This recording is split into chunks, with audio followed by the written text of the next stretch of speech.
요즘 우리가 흔하게 볼 수 있는 범죄 중에 하나는 바로 이 말을 이용해서 언어를 사용해서 하는 범죄입니다. 상대방의 약점을 탁 잡아가지고 그것을 SNS에 막 말로 글로 올리는 것이죠. 그렇게 올리면서 올릴 것이라고 협박하거나 아니면은 안 올릴 테니까 돈을 갈취하거나 혹은 노예로 만드는 그런 사람들도 있습니다. 일반인들은 이 말을 사용해가지고 범죄를 저지르지는 않지만 말을 사용해서 상대를 공격하거나 욕과 같은 저속한 말을, 허망한 말을 하면서 이 말을 오염시킵니다. 제가 말을 오염시킨다고 했는데 옛날에는 언어를 참 아름답게 사용하는 경우가 많았습니다. 특별히 연인들 사이에서는 요즘은 휴대폰이 있어서 그렇게 하는 사람이 거의 없지만 편지를 썼습니다. 요즘은 마음에 드는 남자나 여자를 만나면 뭐 합니까? 번호 딴다 그러죠? 그때는 무엇을 땄을까요? 주소를 땄습니다. 그래서 편지를 쓰는 것이죠. 편지를 쓸 때는 그거 한 번에 안 써집니다. 밤새도록 쓰는다. 편지를 밤새도록 쓰는데 썼다가 이건 아닌 것 같아. 찍고 다시 쓰고 썼다가 다시 쓰고 해가지고 밤이 새도록 글을 써가지고 편지를 써서 편지를 우체통에 넣어서 붙입니다. 그럼 우편배달부가 그 일반 우편은 한 3일 정도 걸리지 않습니까? 3일 정도 후에 편지를 받아보게 되는 것이죠. 그래서 그것을 기다리면서 그 편지를 읽으면서 그 글을 읽으면서 사랑과 꿈을 키워나가곤 했습니다. 또 사람들이 시장에 모여서 장터에 모여서 자기 동네의 이야기를 나누면서 말을 사용했습니다. 부부가 혹은 가족이 긴 겨울밤에 요즘같이 기나긴 겨울밤에 도란도란 밤이 새도록 이야기꽃을 피우는데 사용했던 것들이 바로 말입니다. 그때 말은 자기의 목적을 이루기 위한 그런 목적이 이루기 위해서 말을 쓰고 버리는 그런 도구가 아니었습니다. 그런데 요즘 사람들은요 말을 존중하지 않습니다. 심지어 아주 말을 부주의하거나 나쁘게 사용합니다. 말을 사용해 가지고요 자기의 영향력을 행사하고 또 물건을 팔고 유혹하고 자기의 목적을 위해서 설득하는데 말을 사용합니다. 그리고 가장 일상적으로 하는 말이 뭐예요? 거짓말입니다. 예수를 믿고 나서 주님은 우리에게 숙제를 주십니다. 어떤 숙제를 주시냐면은 예수 믿고 나가지고 우리가 성화한다 그러지 않습니까? sanctification. 근데 성화하는데 그 내용 중에 하나가 뭐냐면은 거짓말을 하지 않고 진실을 말하는 법을 배워라. 그것이 중요한 성화 중에 하나라고요. 십계명에도 거짓말을 하지 말라 그렇게 나와 있지 않습니까? 그런데 우리 대부분이 거짓말을 많이 합니다. 거짓말을 하도 많이 하니까 어떤 사람들은 자기가 거짓말을 하고 있는지도 알지도 못하면서도 거짓말을 합니다. 저는 거짓말 하면은요, 저 중학교 다니던 시절 도덕 선생님이 생각납니다. 그 선생님이 3월 달에 딱 첫 수업에 들어오셔가지고 본인은 여태까지 한 번도 거짓말을 한 적이 없다고 그렇게 얘기를 하시는 거예요. 저는 그 말을 듣고 정말 놀랐습니다. 세상에 거짓말을 하지 않고 어떻게 지금까지 살고 할 수 있었지? 정말 대단하신 분이다. 이렇게 생각했습니다. 물론 당시에 대부분의 아이들은요, 야, 그 말도 다 거짓말이야. 그거 다 뻥이야. 이렇게 얘기했는데 저는 워낙 선생님이 진지하게 말씀하시고 인품도 훌륭해 보여서 저는 감히 지금도 그 말이 거짓말이라고 생각하지 못하고 있습니다. 도덕 선생님 아닙니까? 사람들은 왜 거짓말을 할까요? 몇 가지 이유가 있겠지만 먼저 자기를 방어하기 위해서 그렇게 거짓말을 하는 경우가 많습니다. 사실대로 말하면은 자기에게 피해가 갈 것 같으니까는 거짓말을 하는 것이죠. 또한 자기를 과장하기 위해서 거짓말을 합니다. 그래서 내 실제 모습보다 더 좋게 보이기 위해서 그렇게 거짓말을 하는 것이죠. 그래서 어떤 사람들은 거짓말을 해서 남들을 조종하기 위해서 매니플레이션 하기 위해서 그렇게 거짓말을 하는 사람도 있는 것입니다. 거짓말을 잘 들어보면요, 실제로 100% 거짓말은 별로 없습니다. 거짓말에 진실을 좀 섞어서 하는 것이죠. 또한 이 거짓말을 악당들만 악당들만 하는 것이 아니라 일반 사람들도 많이 하는데 주로 귀찮고 게으르기 때문입니다. 그리고 좋은 의도에서 거짓말을 한다고 생각하는 사람도 꽤 있습니다. 야, 거짓말이 발각되면 이거 다 너 위해서 한 거야. 너 사실을 알아봤자 너에게 좋은 게 뭐가 있어. 그렇게 거짓말을 하는 것이 최선의 길이라고 생각하는 사람도 많이 있는 것이죠. 일반인 중에 처음부터 사기치려고 거짓말하는 사람들은 별로 없고요. 우리는 무엇인가 좋은 일, 근사한 일, 기분 좋은 일이 일어나기를 원할 뿐이고 거짓말을 하는 것이 그 지름길이라고 생각을 하는 것입니다. 왜? 거짓말이 진실보다 쉬워 보이기 때문입니다. 대부분의 사람들은 또한 진실에서 파생되는 결과들을 감당할 인내력이 없습니다. 그러니까는 진실의 얘기에서 이루어지는 그 결과를 두려워하는 것이죠. 그래서 거짓말을 합니다. 그러나 오늘 성경에서 예수님은 이런 거짓된 우리의 모습에 대해서 말씀하십니다. 12절을 보면은 버가모 교회의 사자에게 편지하라. 좌우에 날선 검을 가지신 이가 이르시되, 그렇게 나와 있는데 예수님의 입에서 칼이 나온다고 합니다. 예수님의 입에서 진짜 물리적인 칼이 나오겠습니까?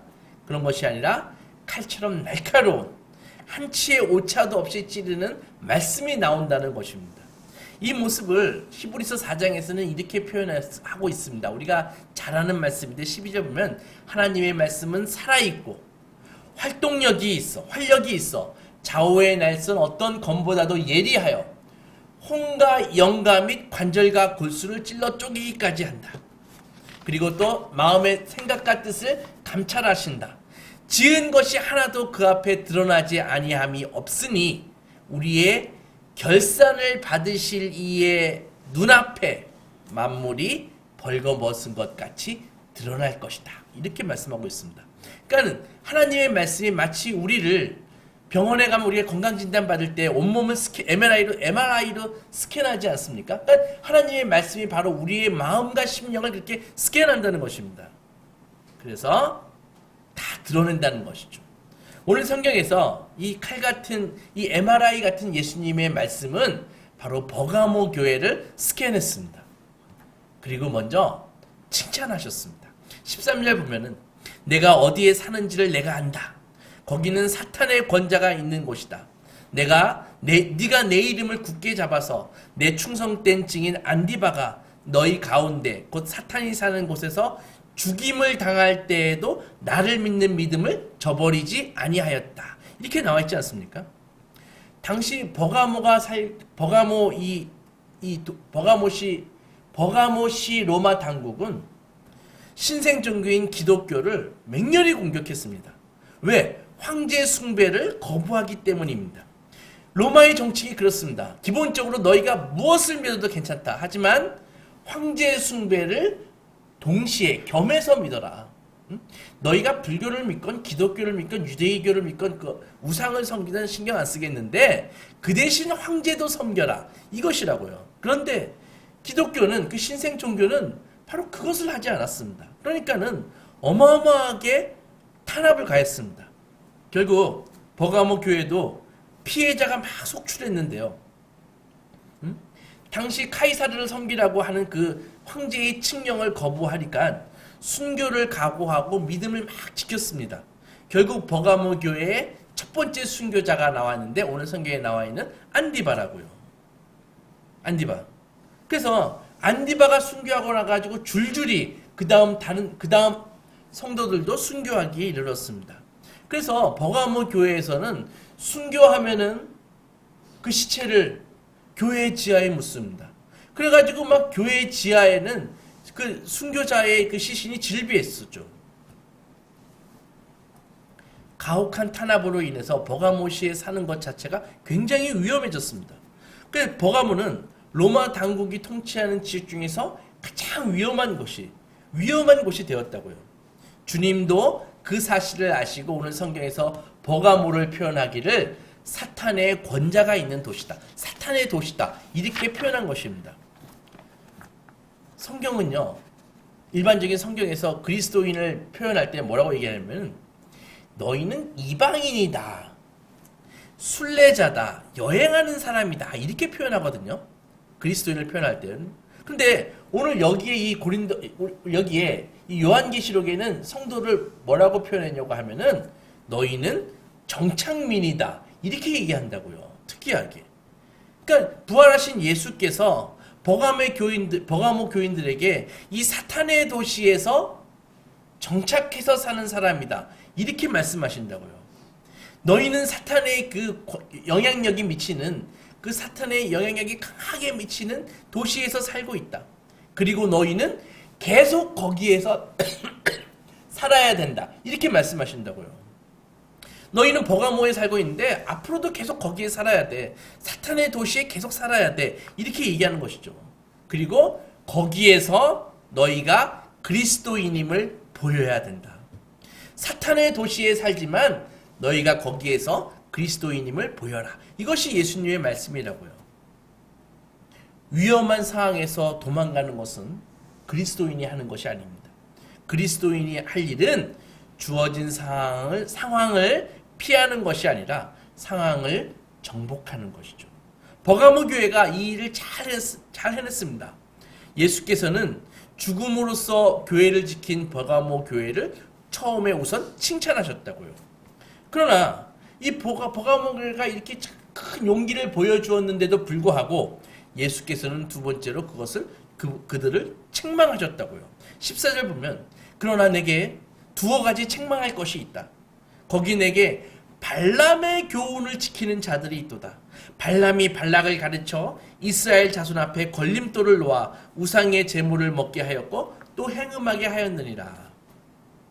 발람이 누구죠? 발람을 아십니까? 발락을 아십니까? 발락은 또 누구일까요? 이름도 비슷한데 형제일까요? 우리는 성경에 보면은 아주 이솝 이야기 같은 웃기는 이야기가 있음을 알 수 있습니다. 그러니까 성경에 웃기는 이야기가 있다. 성경이 경건에 엄숙해야 되는데 왜 웃기는 이야기가 있냐? 성경은 엄숙한 것과 신앙은 관계가 없습니다. 오히려 하나님에 대해서 진지해지면 다른 모든 것에 대해서, 특별히 세상에 대해서 마음이 가벼워질 수 있습니다. 신앙이 성숙해지면 성숙해질수록 하나님의 은혜를 절감하게 됩니다. 우리의 일상에서 하나님이 공급하시는 이 자원이 얼마나 풍성한지 깨닫게 되고요. 하나님의 능력이 얼마나 위대하신지 알게 됩니다. 세상 죄의 무게를 우리가 짊어질 필요가 없다는 것도 깨닫게 되고요. 우리가 아무리 땀을 쏟으면서 노력해도 역사는 결정적으로 달라지지 않는다는 것도 알게 됩니다. 예수의 피로 이미 이 세상은 달라졌다는 것도 알게 됩니다. 다시 발람의 이야기를 해보면 발람의 이야기는 민수기 Numbers 22장에서부터 24장까지 나오는 이야기가 발람의 이야기입니다. 이스라엘이 출애굽을 했지 않습니까? 출애굽을 해가지고 광야를 막 거쳐가지고 이제 마지막 가나안의 바로 직전에 있는 모압 땅까지 이르렀습니다. 그래서 모압만 돌파하면은 바로 이제 요단강 건너고 가나안이라고요. 여리고 가나안이라고요. 발락은 모압의 왕입니다. 근데 이스라엘 60만, 남자만 60만이니까는 남녀노소 다 합쳐가지고 한 200만 된다고요. 그 200만 되는 민족들이 그 광야에 모든 그 광야의 족속들을 막 격파하면서 오니까 마지막 광문에 있는 모압 왕인 발락이 두려움에 떨었다고요. 그래서 막 어찌할꼬 근데 저들과 이스라엘과 싸워가지고 이길 자신이 없는 거예요. 그런데 고민하다가 기가 막힌 생각을 떠올렸습니다. 그게 뭐냐면은 바로 한 사람을 떠올렸는데 그 사람이 발람이라고요. 그럼 발람이 뭐냐 하면은 그 당시 이 고대 근동에서 제일 뛰어난 모압의 입장에서는 무당이라고요. 주술사였다고요. 이스라엘의 입장에서는 선지자였다고요. 그 사람이 떠올랐습니다. 그래서 발람이 명성이 얼마나 자자했냐 하면은 이 발람 주술사가 한번 저주의 구술하면은 그 민족이 막 망해버리는 거예요. 그리고 이 발람 주술사가 한번 복을 빌면은 어느 민족이든 막 흥한다는 그런 소문이 파다했다고요. 그래서 발락은 그렇지. 우리 발람을 모셔다가 한번 이스라엘을 향해서 저주의 구슬을 한번 해야겠다. 이렇게 생각했던 것입니다. 그래서 발락은 왕이니까 어마어마한 복채를 탁 가지고 자기의 고관 대신들을 대동해가지고 그 발람에게 보냈다고요. 좀 오셔가지고 이스라엘을 위해서 굿 한번 좀 세게 한번 해주세요. 제사 한번 세게 한번 드려주세요. 저주의 구판을 한번 해주세요. 그렇게 초청을 했다고요. 발람은 거절했습니다. 나는 하나님이 말씀하시는 것 외에는 말할 수 없습니다. 이렇게 거절했습니다. 처음에. 그랬더니 그 발락의 신하들이 그냥 물러갔을까요? 아닙니다. 그렇게 거절하니까 가방을 열어가지고 돈을 보여주는 것이죠. 아, 복채가 부족하십니까? 제가 더 드리겠습니다. 그래서 삼고초려 끝에 삼고초려 알아요? 삼고초려 끝에 발람을 모시는데 성공했다고요. 근데 사실 발람은 두려웠습니다. 아, 하나님이 이스라엘을 저주하게 하실까? 예? 두려웠다고요. 그래도 두려웠지만 워낙 발락 왕이 모압의 발락 왕이 워낙 큰 돈을 보여주면서 샐러리를 큰 걸 제시하면서 초청을 하니까 흔들렸다고요. 그래서 모압 땅으로 갔습니다. 그래서 가는데 나귀를 타고 가는데 길 앞에 하나님의 천사가 큰 칼을 들고 딱 서 있는 거예요. 나귀가 기겁을 했죠. 그걸 보면서. 그래서 나귀가 이렇게 가는데 나귀가 길로 안 가고 자꾸 밭으로 도망가는 것이죠. 근데 이게 나귀는 보이는데 발람 선지자는 안 보이는 거예요. 그러니까 이놈이 자꾸 가니까 막 끌어당기니까 나중에 막 채찍으로 때렸다고요. 그러고 나가지고 겨우 끌고 가는데 이번엔 좁은 골목으로 이렇게 가는데 또 하나님의 천사가 칼을 들고 탁 서 있으니까 나귀가 이번에 막 무서워가지고 천사를 피해서 가니까는 이 좁은 그 벽에다가 발람의 발이 막 짓이겨질 거 아닙니까? 아파가지고 이 나귀가 미쳤나 하면서 이제는 막대기를 가지고 지팡이를 가지고 나귀를 막 팼다고요.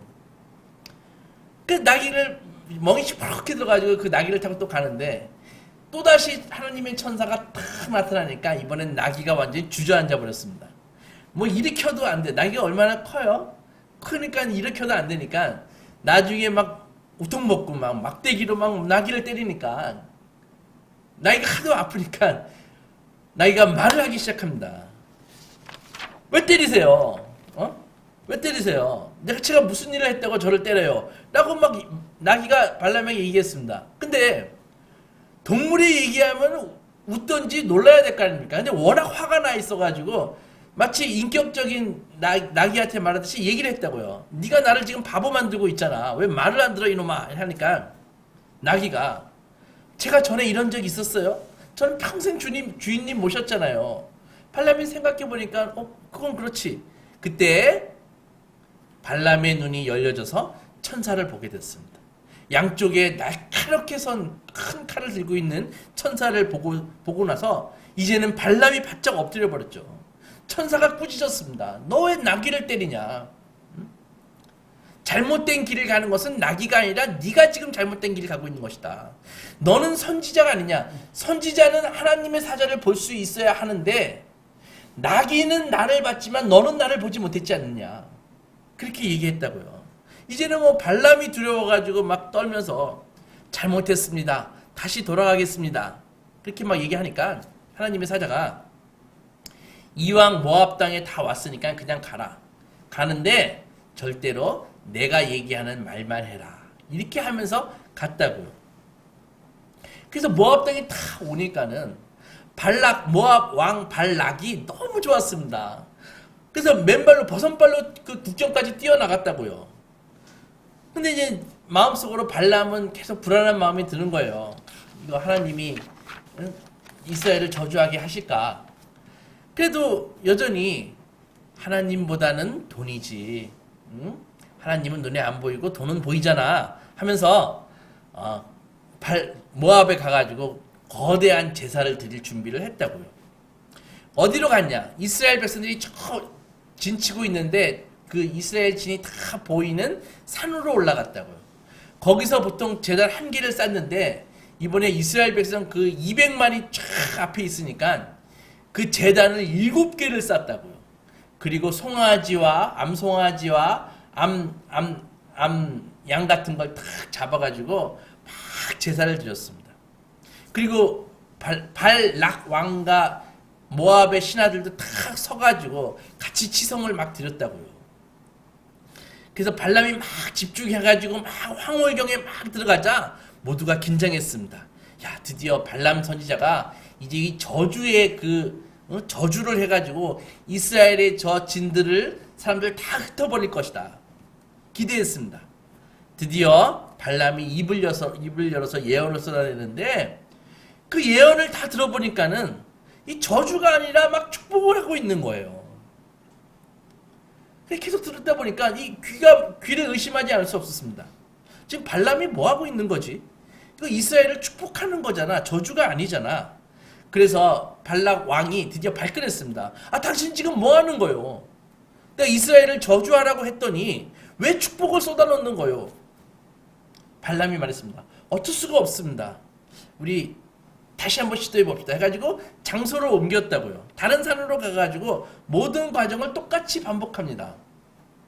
7개의 제단을 쌓고 각 제단에 수송아지와 숫양을 죽여가지고 희생제사를 바치고 저 아래에 있는 이스라엘을 보면서 발람이 막 집중해서 기도하면서 막 저주가 준비될 때까지를 기다렸는데 발람이 입을 여니까 또 축복이 나왔다고요. 야, 이거 터가 안 좋은가? 이제는 세 번째로 장소를 옮겨가지고 너가 이스라엘 이 200만을 보니까 쫄아서 그렇지 그럼 이스라엘 불이 잘 안 보이는 그 꼬리만 보이는 곳에 가지고 다시 한번 해보자. 그래서 했는데 여전히 발람의 입에서 나오는 것은 축복뿐이었습니다. 뭐라고 축복했나요? 이스라엘 너를 축복하는 자마다 복을 받을 것이요 너를 저주하는 자마다 저주를 받을 것이다. 이 발락은 이 멍청한 발람 선지자한테 완전히 찔려버렸습니다. 3번 저주하라고 했더니 3번 다 축복해버렸거든요. 그래서 어떻게 했을까요? 뿔뿔이 흩어졌습니다. 이야기가 여기서 끝났으면 얼마나 좋았을까요? 그런데 발람은 이스라엘을 저주하는 데는 실패했지만 이후 이스라엘을 망하게 할, 좌절시킬 놀라운 방법을 발람이 발락에게 알려줍니다. 그게 뭐냐 하면은 왕이시여 이스라엘을 저주하려고 하지 마십시오. 이스라엘과 싸우려 하지 마십시오. 대신에 제가 말하는 대로 한번 해보세요. 그들을 초청해다가 맛있는 음식과 와인을 제공하고 모압의 그 정말 예쁜 걸그룹들 있잖아요. 걸그룹들을 불러다가 매일 밤 광란의 파티를 한번 열어보세요. 그러고 갔다고요. 슬프게도 발람의 그 조언이 그 말이 어드바이스가 먹혔습니다. 효력을 발휘했습니다. 여러분들 이 상황이 이스라엘 백성들은 40년 동안 지금 광야에서 거의 거지 같은 생활을 했다고요. 배고팠어요. 그런데 고생을 하면서 온갖 그 금욕적인 욕망을 억제하는 생활을 해가지고 이제 40년 동안 걸어왔는데 갑자기 양고기 막 구워대고 소고기 막 구워대고 와인 막 갖다 붓고 모압의 그 걸그룹들에게 향수 진하게 뿌려가지고 막 춤추고 하니까 완전히 돌아버렸다고요. 그거 보고. 그러고 나가지고 탁 이스라엘 백성에게 그 모압의 지도자들이 가가지고 형제요. 우리 이제 싸우지 말고 친구합시다. 그래서 결국은 그 고기 언제 굽는 줄 아십니까? 고기는 그 우상 제물 바칠 때 그때 고기 구워지는 거라고요. 그러니까 같이 고기 먹다가 같이 우상에게 같이 예배 드리는 것입니다. 거기 여사제들하고 같이 그렇게 걸그룹들하고 같이 노는 것이라고요. 신앙을 지키기 위해서 피를 흘리고 전투하고 생사가 달린 문제에서는 하나님께 충실했지만 먹고 사는 문제에서는 그렇게 하지 못한 것입니다. 그들은 결국 여호와를 버리고 모압의 신을 섬기고 먹고 마시고 모압인과 똑같이 되어버렸습니다. 이스라엘 백성에게 반대하거나 저주는 통하지 않았지만 사악한 거짓말은 통했습니다. 왜 이런 이야기를 제가 할까요? 오늘 성경의 버가모 교인들에게도 바로 이 발람의 거짓말 이것이 통했기 때문입니다. 로마 당국이 극심한 탄압을 하고요. 막 잡아가두고 사자바비하게 할 때는 거세게 투항하고 저항했습니다. 저항하고 투항했습니다. 순교했습니다. 믿음을 지켰습니다. 그런다 위기는 뜻밖의 공격에서 시작되었습니다. 몇몇 사람들이 버가모 교회에 들어와가지고 이렇게 말했습니다. 형제들, 당신들 너무 고지식한 거 아니에요? 우리 할 만큼 했잖아요. 세상에 복음을 전해야 된다면서요. 그러면 세상과 그렇게 동떨어져가지고 고지식하게 굴면은 어떻게 세상에 접근할 수 있겠습니까? 호랑이를 잡으려면 호랑이 굴에 들어가야지. 교회에서는 교인처럼 좀 경건하게 예배 드리고 밖에 나가서는 티내지 말고 적당히 좀 살라고 그렇게 얘기했다고요. 그러나 이것은 사탄의 거짓말입니다.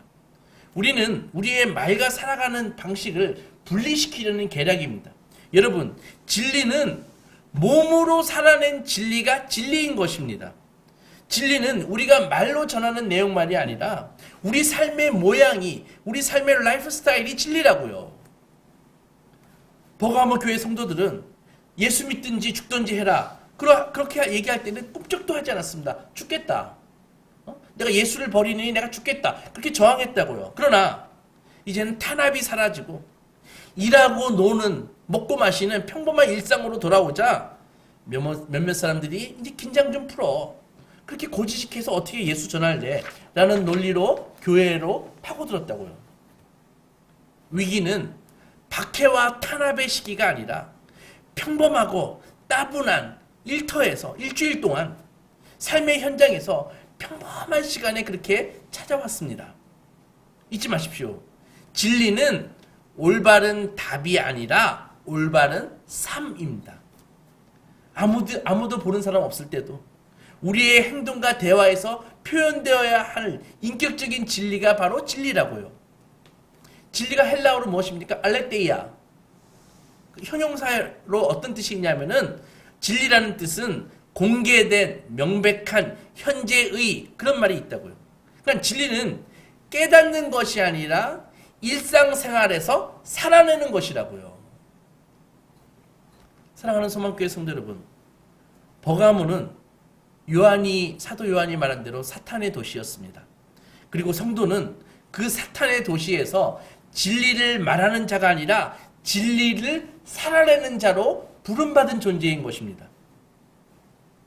버가모의 그리스도인들은 온갖 선전과 기만과 왜곡과 같은 거짓말들이 난무하는 그런 거미줄같이 얽혀있는 곳에서 살았습니다. 요즘이 그렇지 않습니까? 버가모의 형편은 결국 우리 현대사회와 정확히 일치하지 않나요? 말을 사용해서 사랑을 전하고 서로를 이해하기보다는 말을 사용해서 자기의 그 범죄를 감추고 허물을 덮고 상대를 공격하고 상대를 조종하려고 하는 시대가 바로 오늘날 아닙니까? 이것이 이 시대의 발람의 교훈이라는 것입니다. 그리스도께서 이 사탄의 도시에서 진리를 살아내는데 승리한